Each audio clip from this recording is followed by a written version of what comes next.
Hey everyone, what's up? It's episode 3 of the Unofficial S.League podcast, and today we're going to start off by filling you in on what has been happening in the world of local football so far. Days before the new 2017 S.League season started, it was announced that Yo's had pulled out as co-title sponsor of the league after 13 years. And now we have a new co-title sponsor on board, but it seems like nobody knows how to pronounce the name of the sponsor properly. So we're gonna do everyone a favor, and we just went online and tried to find instructional video on how to correctly pronounce the name of the co-title sponsor of the new S-League, and apparently this is how you pronounce it. 현대, 현대, 현대. Hyundai. I hope I pronounced it correctly. So now the new name or full name of the S-League is the Great Eastern Hyundai S-League and not Hyundai, because everyone in Singapore calls it Hyundai, and that's the wrong way. That's basically the wrong way.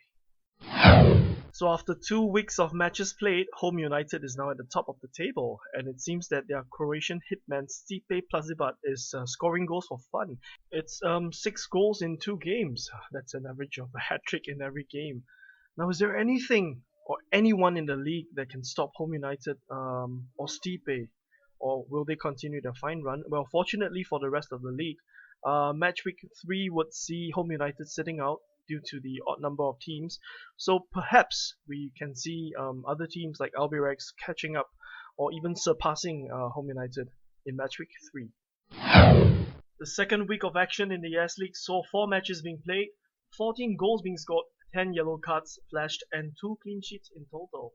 While most of the people will be talking about how Stipe has been scoring goals for fun, at the other end of the pitch, there's actually been a stellar display by 2 goalkeepers. In fact, one of them is Iswan Mahmud. If you haven't seen his wonder save against Hougang United, you have to check it out on our Facebook page. And if you're listening to us on YouTube, I've included a link below for you to actually watch the video of Iswan's fantastic save against Hougang. And the other stellar performance, is coming from Hassan Sani, the Singapore national custodian. Pulled off a series of fantastic saves against DPMM to keep Home United in the game, and eventually Home United beat DPMM in Bandar Sri Begawan, which is a huge result for the Protectors. Allegations coming out from Chua Chu Kang as Warriors striker Jordan Webb claims that he was racially abused by Balestier Khalsa's midfielder Raihan Rahman. Well, it seems that Raihan used the N-word on Jordan during the match between the two in Toa Payoh in Matchweek 1. And this is not the first time that Balestier is in trouble for making racial slurs against other players, because in 2012, when Balestier played Woodlands Wellington, the striker Zulkifli Hashim actually also made a racial slur against Woodlands' defender Fabian Lewis. So this is really terrible. It's really, racism has no place in our local league, and well, we shall see in the coming weeks how it pans out. And if the allegations are indeed true, then probably the league will be slapping a penalty on Raihan, like what they did on Zulkifli when in 2012, Zulkifli was actually banned for 5 games and fined $1,000. Well, Raihan, if you really made if you really said the N-word, not cool, man. And here are your leading top scorer charts after Matchweek 2. In position 1, we have Stipe Plazibat, who has been in blazing hot form recently, leading the charts with 6 goals. And in second position, we actually have 4 players, and 3 of them are Japanese. We have Shoichiro Sakamoto with 2 goals, Tsubasa Sano with 2 goals, both from Albirex Niigata Singapore FC. Faris Ramli, the only local player that's in second position from Home United with 2 goals as well. And last but not least, we have Hougang United's playmaker Fumiya Kogure. And next we have our roundup on Singapore players who are playing overseas. First up, we have Hafiz Sujat, who is playing in the Thai second division with Big Bang Chula United. Seems like BBCU isn't doing too well right now. BBCU is actually sitting in 9th position out of 18 teams. We understand that Hafiz he has started the last 2 games for BBCU, but well, the team doesn't seem to be doing too well. We hope that they can turn things around, and hopefully things will look better for the team as the season progresses. And next up, we have a lowdown on Haris Harun, who has arrived in Spain. And we understand that the next game that his team, La Hospitalet, will be playing will be against Hercules, and that's happening on the 6th of March, which is tomorrow actually. At the time of recording today, it's actually the 5th of March. We've we do not know if Haris is going to be playing a part in this game. We understand that he sat out the last game because when he arrived, the last game has already concluded. But hopefully, we'll be able to see the Singapore vice captain playing a part in La Hospitalet's game against Hercules, and then maybe we can see what the Spanish media thinks about one of the best players to come out of our generation. And last but not least, Safwan Barudin. Well, seems like his team is doing pretty well in the second division of the Malaysian league. PDRM has been winning quite a number of their games, and the last game was actually a 1-1 draw with JDT2. And that's our roundup for Matchweek 2. And in the next part of our program, we actually move over to our segment on Cafe Football Singapore. As you know, this new cafe was recently opened by football lovers for football lovers. It's not only a cafe, it's also a part of the arena, which has not only football pitches, but also studios for yoga, for dancing, and all kinds of sports activities. And recently we actually met the Ultra Eagles in Cafe Football, and we had the opportunity to speak with the person behind Cafe Football, and this is what he had to say. Today we are on location at Cafe Football Singapore, and I'm here with the owner of the establishment, the arena, and Cafe Football Singapore, Simon. Well, Simon, can you tell us more about your inspiration for starting this cafe? Well, basically, I think this is something that is lacking in Singapore, a football gathering place. Personally, I've been to places in England, and then I saw how people gather together to watch football, and basically just for the passion of the sport, lah. So I had this opportunity to release this place, to create a football venue and a clubhouse, as well as the arena fitness element. So what essentially I'm trying to create is a gathering point, not only just for footballers, but my arena fitness that comprises of things like yoga, Muay Thai, Pilates, dance workout like Zumba, piloxing, a rock wall climbing facility. All these, and of course functional fitness. All these are supporting functions that, for example, I'm here to play football. My kid can be doing his rock wall climbing, Okay. and my wife can be doing yoga, Pilates, and then we just gather together at Cafe Football for a meal. It's all about spending time together at a destination. Okay. Not sure whether I answered your question, but this is my whole idea of why I've created this concept of the arena. So I understand that you used to play competitive football, and right now, I think most S-League fans would feel that the league is actually going downhill.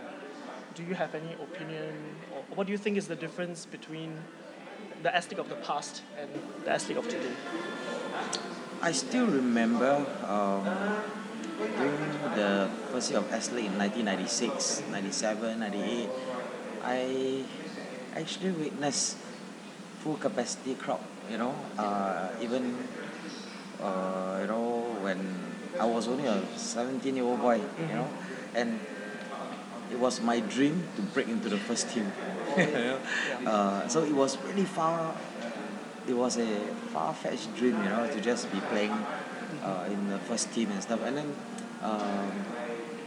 but unfortunately, I do not know what actually happened. Never really followed our local league, unfortunately. But things doesn't seem to be moving in the right direction. I mean, just a very simple observation that I've observed was we used to have people from Iran, Muhammad Kapor, Ali Riza Mansouri. Ali Riza was playing for Balestier, right? So, they appeared in our S-League, went on to play in World Cup. And then we had all the Thai players coming to Singapore to play, But where are they now? They are all playing back in their own country. And look at Thai Premier League. I think they are massive, man. I really think they're massive. It's not because about the money and stuff, but I think the pride of the people playing there is just different. Just different. I just feel it's not the same. and even before S.League started, I got to witness the Premier League, the Premier League days, and even the business house was packed. It was really packed, and footballers are really footballers. So I really do not know what something should be done and could be done to actually showcase and make it our S League, our local league better. So, based on your opinion, what do you think can be done to so-called save the league? Well, I'm not an expert myself. Now, I mean, it's a very embarrassing thing. For example, okay, I was talking to some people. I said, "Hey, can you name me just 5 national players and national team? Okay, or can you name me 2 players that is playing for, say, Hougang United? Okay, nobody can. But when I ask them, can you name me players playing in Manchester United or Liverpool? They can name all the 11 players plus the reserves. So why? Well, one of the things that I was actually thinking is because back then in 1996, English football was only available on weekends. We have a Saturday or a Sunday football show or something. The internet wasn't as well as good as now. So I think information was limited and people follow our local football, right? True, More, true, true. and that was the reason why I buy newspaper, because I want to read local football. But unfortunately now we don't really see local football news being covered. I mean, I have this opportunity to meet some of the current S-League players, and we chatted, and then we also realized maybe it's because of the marketing. I think we do not need to make our players super rich like what EPL is doing, but I think more recognition should be given to players like that. That's what I feel personally like. Very good points. Very good points. So maybe let's talk a bit more about Cafe Football Singapore. I see that you have a very interesting menu. So this is for the listeners. If we visit your cafe, what are some of the must-try items on your menu list? Your recommendations. Okay. Now, of course, Cafe Football, this idea was started by Ryan Case and Gary Neville, as well as the Rousley Group. And I have personally visited Cafe Football many times, in Manchester especially. And it was a wow idea that let's start Cafe Football Singapore. And then a wow idea became a reality. So, to be honest, I'm very humbled by this collaboration, especially with Giggs and Gary. So, now, I mean, of course, we have a brand identity that we need to follow, but at the same time, we also need to make sure our food fits the local taste, right? So, there are some dishes we actually inherited from Manchester, but most of the dishes are very localized, right? For example, in Manchester, they have this thing called a chicken satay, but to them, chicken satay is like exotic. Yeah, exactly. But if I tell people, hey, chicken satay, they're like, what's the difference between your satay and another satay at coffee shops? That's true. So I actually input our local terms, like I call it the chicken satay, the Rafi Kayu. Kayu. I mean, it's just for the fun of it. Back then when I was watching the Malaysia Cup, it was just all the Rafi Kayu thing, and then in Manchester, the nacho is called a Mexican wave, but in Singapore, we are famous for our Kallang wave. Kallang right? wave, yeah, exactly. So I just tweak the names around and try to do something like that. But I would say, if you ask me which one, well, I can safely say, so far, most of the feedback for the food is actually quite encouraging. People are saying it's good, it's nice. Even Singapore Airlines is known to have a very good chicken satay in their business class. My friends and everything, they tried chicken satay. Our Rafi Kayu here, they say, hey bro, this is comparable, which is a very, very nice thing to hear. It's a good compliment. It's a good compliment. Yeah, it is.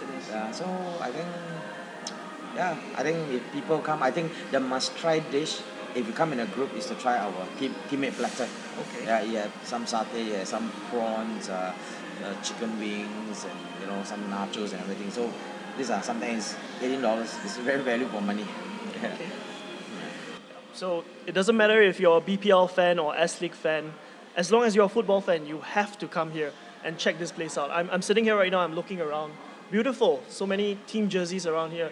Very conducive for chit-chat sessions. They have great coffee. I just tried their coffee. It was really good.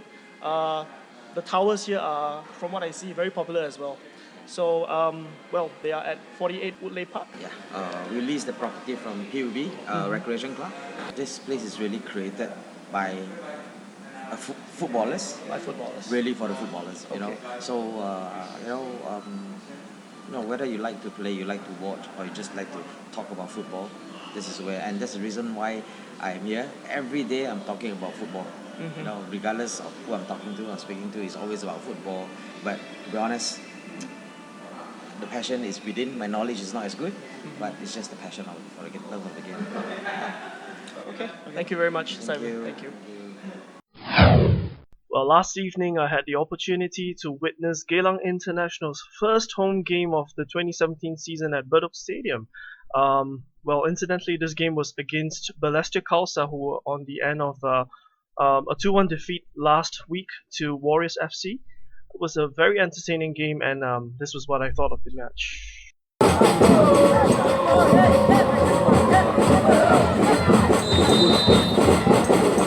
It was a great victory for the Eagles. We saw a 2-0 win, and the first goal was scored by Al-Qasimi Rahman. That was his first ever S-League career goal, and the second goal was scored by Shawal Anwar. Well, it was a very scrappy 2 goals that we saw, especially the second one where, it was parried by Saiful Nizam before Shawal placed the ball into the net. But I think I was really impressed by the defense of Geylang. I think Al-Qasimi was playing a really good game. For me, he was the man of the match. He was popping up everywhere. In the first half, he was playing the role of a wing-back, and in the second half, when close to the end of the first half, Anders Aplin was injured, and Anders was playing a centre-back. So Al-Qasimi had to fit into the role of centre-back with Noazli Yusof coming in to the left wing-back. What more can I say? He played really well, and he even had a goal to show for. And on the other hand, I was really surprised to see Geylang's Costa Rican striker Victor Couto going down with cramps in the 75th minute of the match. Pretty surprised because Couto was playing in Indonesia before this, so I think he should be quite acclimatized to the humid weather over here. And playing in a team of I think what I would think are very fit teammates like Isa Halim, like Al-Qasimi Rahman, and even like Shawar Anwar. I think the high tempo game of Geylang would be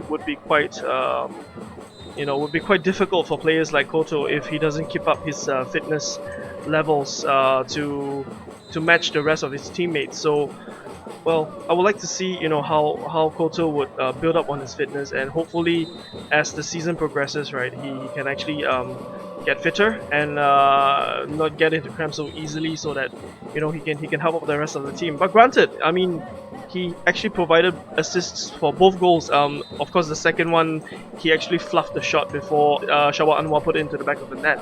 But on the other hand, I was really impressed with the youngster from Myanmar, Min Thi Ha, who started his game for Geylang, and the number 34 was really lively down flanks actually, and managed a couple of shots. Unfortunately, skied one of his efforts over the bar, but for his first game, I think he played really well.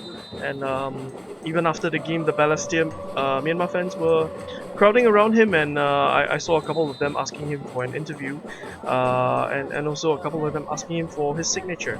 Well, I think the Burmese youngster is very promising, and he would be an exciting prospect for Geylang in the years to come. On Balestier's side, lots of hard running by the young boys, plenty of efforts on goal, but unfortunately at the end of the night, nothing to show for. You could see that they were trying to play a very direct approach. All the balls were going straight through the middle, mostly through Rahan Rahmat and also played through their playmaker Zaya Win. Unfortunately, after a while, it becomes very predictable with most balls being threaded through Zaya. So, after a while, Gelang predicted the style of play coming from Balestier and managed to cut off many of the passes coming from the middle. I think Balestier are going to be in a whole lot of trouble if they're going to, stick to this style of play, especially against faster and stronger opponents. So I think probably Coach Marco has to go back to the drawing board and see, what kind of tactics he's going to employ in the next match. Especially coming against Tampines, I think it's going to be a really tough game.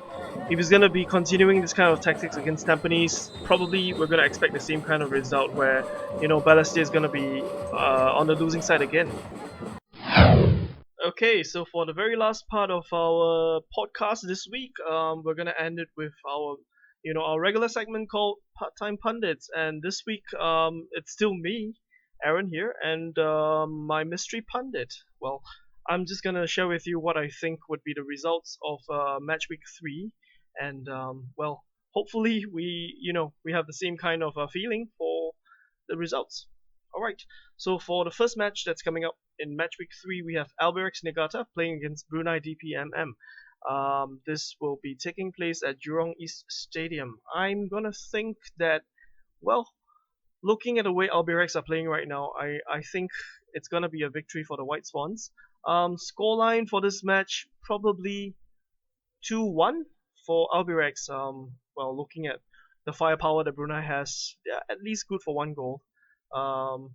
Yeah, so 2-1 for Albirex against Brunei DPMM. For the second game, it's Warriors against Geylang International. Now, this is going to be a tough one to predict because, both Warriors are in pretty good form, I would think, because fresh from a victory against Balestier. And for Geylang, a very morale boosting win for them in Bedok Stadium in match week 2 against Balestier as well. Okay, so both teams have just beaten Balestier, and here they are head to head meeting up with each other.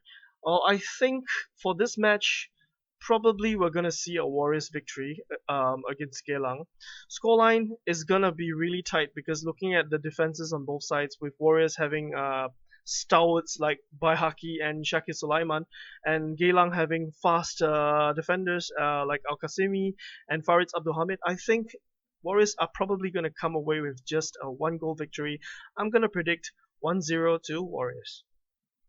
Now the next game is going to be Hougang United against Young Lions. This is taking place at the fortress of Hougang Stadium. It's really hard to see Young Lions coming away with a victory, especially after they've been trashed in the past 2 weeks, and they have conceded a total of 11 goals. While Hougang, I think, they will feel hard done by the last game against Tampines where they lost 2-1. So I'm gonna say that it's gonna be a loss for Young Lions, but I don't think Hougang would score too many goals against the Young Lions. So I'm gonna say 3-0 to Hougang. And probably this time round, if Iqbal Hussein manages to start the game, I think he's good for at least a goal or two. So 3-0 to Hougang United against Young Lions. And for the last game of match week 3, we will see Balestier Khalsa against Tampines Rovers. Balestier will be playing at home at Toa Payoh, but I don't think that's gonna be of any help to Balestier. Tampines have lost the first game against Albirex. In the second game, they beat Hougang United, and in that very same game against Hougang, we saw how prolific Kayu Amri can be, a real fox in the box. I think for Kayu, again, he's like a talisman for Tampines, and I think if he starts the game, again, he's like good for a goal or two. Really hard to see Balestier winning this game, but I would like to see them, getting on the score sheet more, because the only goal they've scored so far was a penalty scored by Rahan Rahman in the first game. So I'm gonna say that Balestier is gonna score at least 1 goal, but Tampines is gonna prove to be too strong. So I'm gonna say Tampines is gonna score 3 goals, and Balestier is only gonna be scoring 1. So a Tampines victory. And that's all I have for my segment on match victory of part-time pundits. And I think that's all the time we have for episode 3 of our podcast. And this is the part where I have to say goodbye to all of you. But before I go, I also have to tell you that in the following podcast, I actually have two very special guests hailing all the way from Bishan. Stay tuned to our Facebook page, and soon everything will be revealed. Who my next guest would be. I think, yep, that's all I have for you. Until the next time, this is Aaron signing off from the Unofficial S.League podcast. Thank you and take care.